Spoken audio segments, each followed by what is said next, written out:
Welcome to the Isle of Souls. This is the home of my ultimate Iron Man. I'm trapped here and I'm on a mission to collect the best in slot gear that's available on the island. I'll need to gain levels, take on some serious grinds and risk it all to accomplish my goal. We're really getting to know the island now and we're getting ready to unlock some game-changing upgrades. Welcome to Soul Trapped.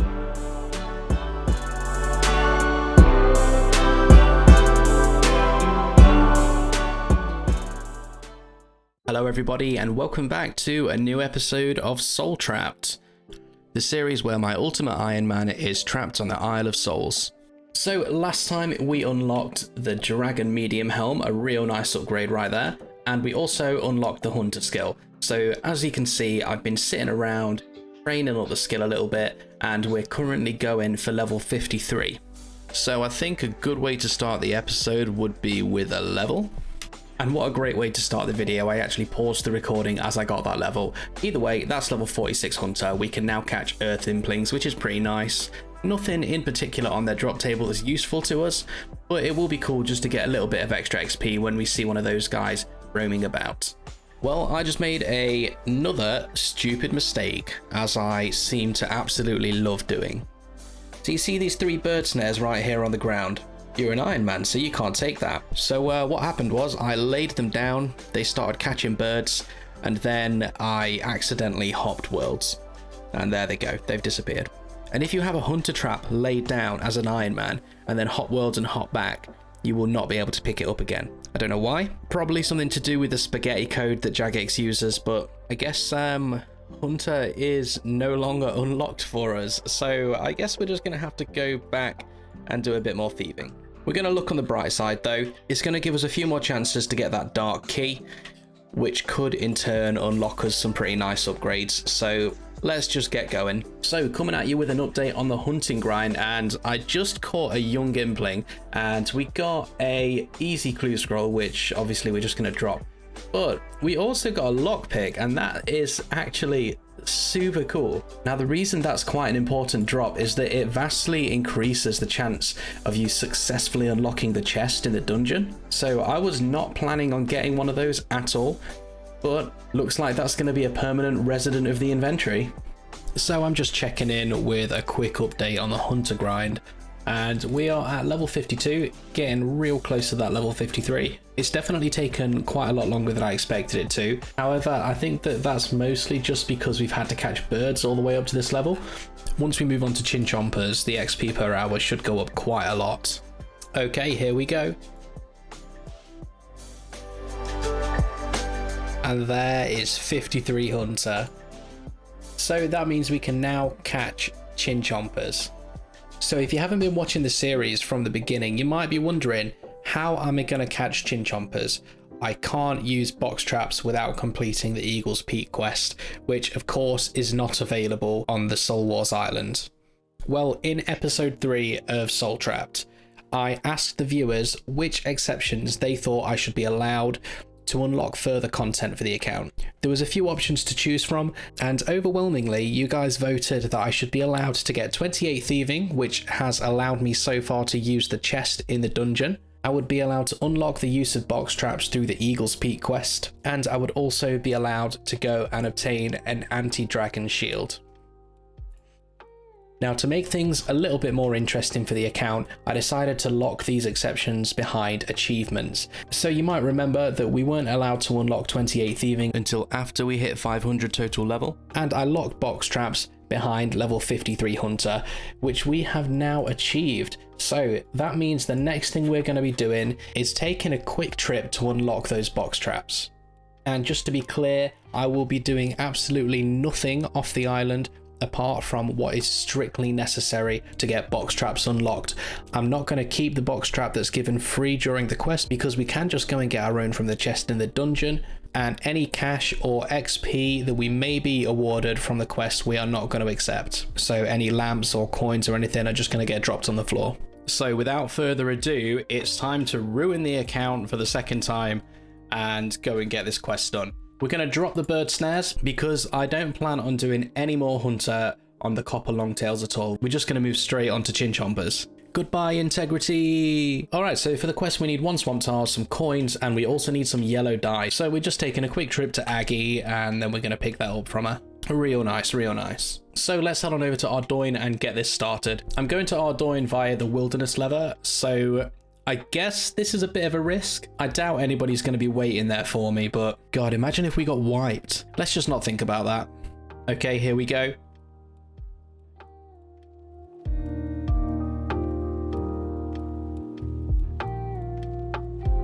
Oh, we're safe. Everything's okay now. So we've just had my guy Asif make us a nice ass bird disguise.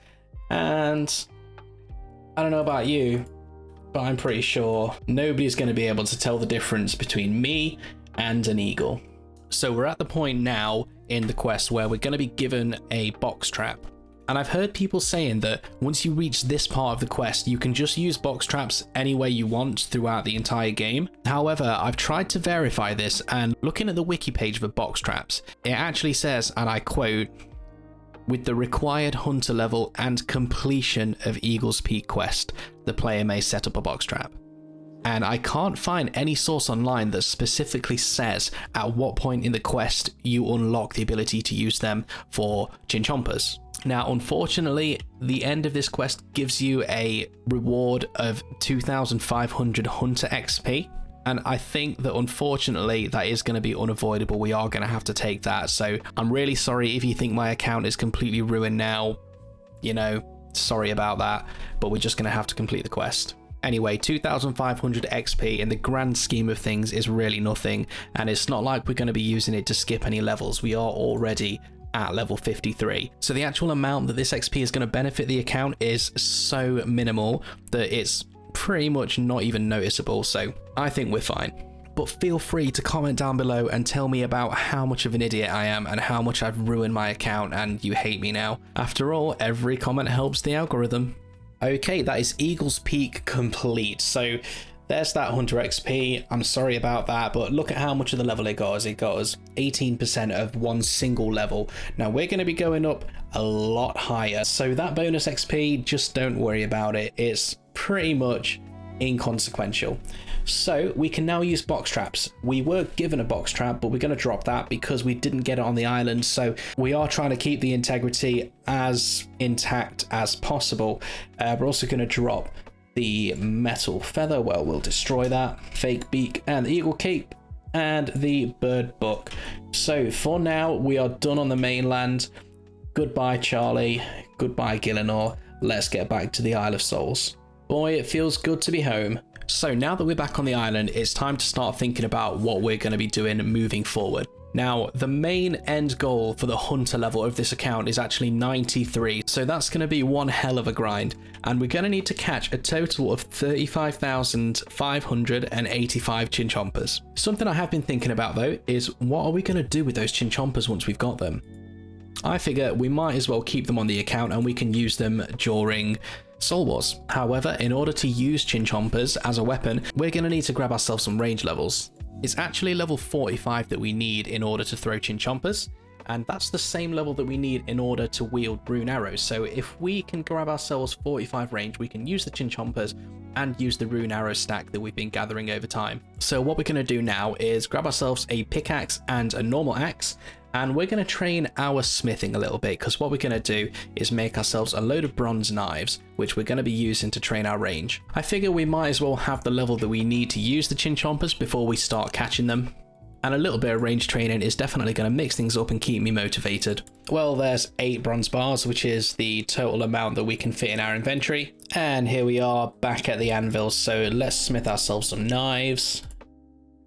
Only 5 a time. I thought it was more than that. Not gonna lie, that's a bit disappointing. So we only need to get 20 smithing to make iron arrowheads. And at that point, I'm pretty sure that using a bow would be a lot better for us. So I think we're just gonna train our smithing all the way up until level 20. And then we're gonna have to do a little bit of a crafting grind so that we can make ourselves a bowstring and then start making bows so we can train with arrows and a bow instead of knives. I think it's just going to be the better way to train range. Look at that, we can now make as many iron medium helms as we like. Kind of crazy, that's something that I would have absolutely killed for back in like episode 3. Oh, and there's level 19. Alright, and there we go. That's level 20 smithing. I didn't even need to go back to the anvil because I've just been superheating. We can now make iron arrowheads. That's what we're looking for. So let's just finish superheating all of these ores, and then we're going to make this entire inventory into arrowheads. And then we've got another miniature grind to go through. There we go, 15 arrow tips per bar. That's much better than the 5 knives per bar we were getting, so this will be a much better way to train range. Plus, with the addition of a short bow, we're going to have much better accuracy as well. Alright, 360 arrow tips from one single inventory. That's going to be a pretty good method of getting ourselves some range ammo. What we need to do now though is train our crafting up to level 10 so that we can actually spin a bowstring on the spinning wheel up on the north of the island. So to do that, we're going to be making unfired pots on the spinning wheel over there, and we need to make 183 of them. So let's go and grab a bucket from the crumbling tower and then get right on it. All right, here we go. We've got the bucket, we've got our pickaxe, we're ready to train some crafting. So now that we've filled up our inventory with clay, we can fill up our bucket at this well over here.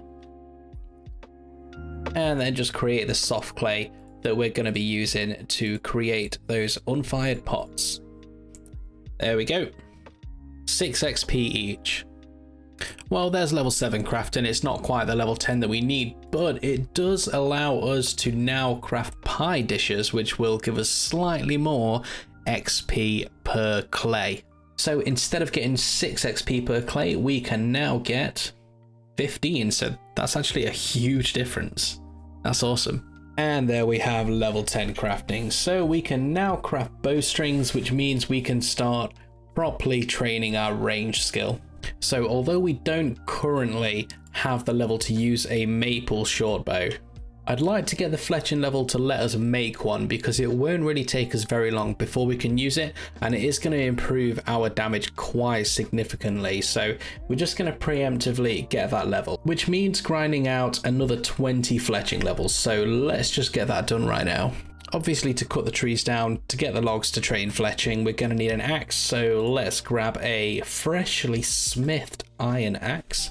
We can now drop that hammer, and then we just need to go and pick up a knife. So I've been crafting these longbows for a little while now, and it's starting to dawn on me that it's going to take a huge amount of time to get 45 fletching just by making longbows, which is actually the highest level item we can fletch until we get to level 45, because there's no oak or willow trees on the entire island. Now, the amount of time that is actually going to take, I don't think is worth it for now, because we only need level 45 to throw the chinchompers. We can easily get that with an ordinary short bow and iron arrows. And at that point, we'll be able to use all of the chinchompers that we've caught from our hunting grind. Yeah, it does mean we're not going to be able to use these rune arrows for now. Maybe I will get back to the fletching grind at some point, but I'd really just like to start training some range. So unless this ordinary short bow turns out to be absolutely dreadful, we're going to put the fletching grind on hold for a while. I mean, obviously we will continue to fletch arrows to use with our bow, so we'll still get a little bit of experience, but we're definitely not going to be getting 45 fletching in this video. Okay, so let's grab some flax, take it over to the spinning wheel, and craft ourselves a bowstring. Beautiful, and let's use this with the bow to create ourselves a short bow. And that is the first actual main hand range weapon of the account. Look at that. I think we are going to need to take off some of our armor because we currently have a negative 10 range bonus, and with the range level that we've got, we're going to need all the help we can get. So I think we're just going to train on some rabbits and see what kind of level we can get. Our first victim. So after killing quite a few rabbits, I've come to the conclusion that we're going to need a few thousand arrows in order to bring ourselves up to level 45 range. And that's absolutely fine. It just gives us an excuse to train that fletching a little bit more. We've used about 300 arrows and gained 4 levels. So obviously not having an accumulator makes quite a big difference there. So I think we're just going to use up the arrows that we've got and then go on a fletching spree. I'm still not planning on getting the fletching all the way up to level 45, but any levels that we do get are just a bonus now. Okay, we're out of ammo. It's time to get chopping. Okay, so we've done quite a lot of fletching right now. We've actually made ourselves 13,155 arrow shafts, and I think what we're going to do is just continue until we've got the same number as orange feathers, because then we can just make ourselves a nice hefty chunk of arrows, and that is hopefully going to serve us all the way up until level 45 range.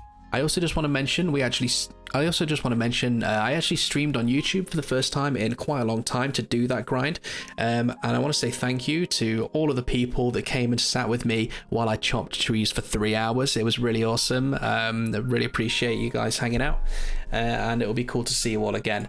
Anyway, let's continue with the chopping. Right, so that's 16,000 headless arrows made. Now we're going to have to go ahead and get a bit of a longer grind done, because we're going to need to go and mine ourselves 16,000 arrow tips worth of iron. So no point in delaying, let's just go and get that done. And there we have level 40 smithing coming in. That's a real nice level. We can now smelt gold ore. Not that we've really got any reason to on the island, but it's just a nice thing to have as an option, I suppose. Hey, we've got another mystery box. Let's see what's inside. So we're about to finish the smithing grind now. These are the last 4 iron bars, and there we go. We may have 5 more arrow tips than headless arrows, but that's not the end of the world. So I think I'm going to perch us in a nice scenic area, and we're going to do some fletching. So this spot right here holds a little bit of a special place in my heart, because it's where the account really began, back in the days of punching chickens to death. And there's the level that I never really thought I would get from this grind anyway. 45 fletching coming in.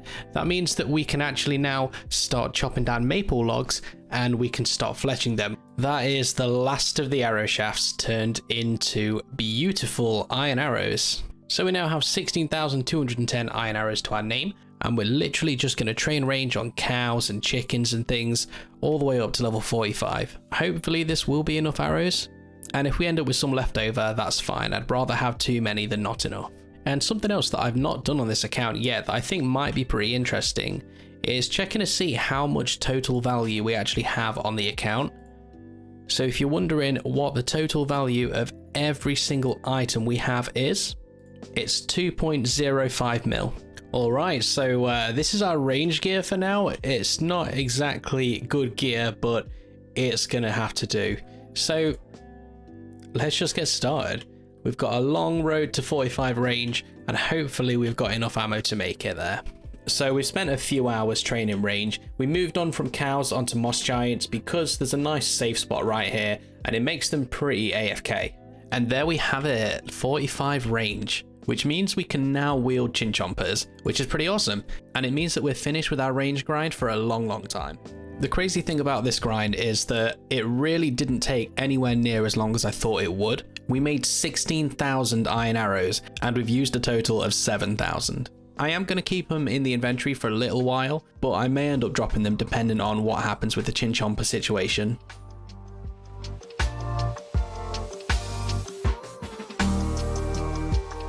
I've learned something today. Grinds might get long and they might get tedious, but if you look at things in a new way and learn to enjoy the time you spend working towards your goal, it can become more enjoyable than you ever thought possible. This video, we've spent around 25 hours unlocking chinchomper hunting and the ability to use the ones that we catch. It may have seemed like a long one, but it's nothing compared to what we've got to come. I'll get into all of that in the next episode, but for now, it's time to say goodbye. So thank you so much for watching. You all make the grinds worthwhile. Don't forget to like and subscribe, and I'll see you next time.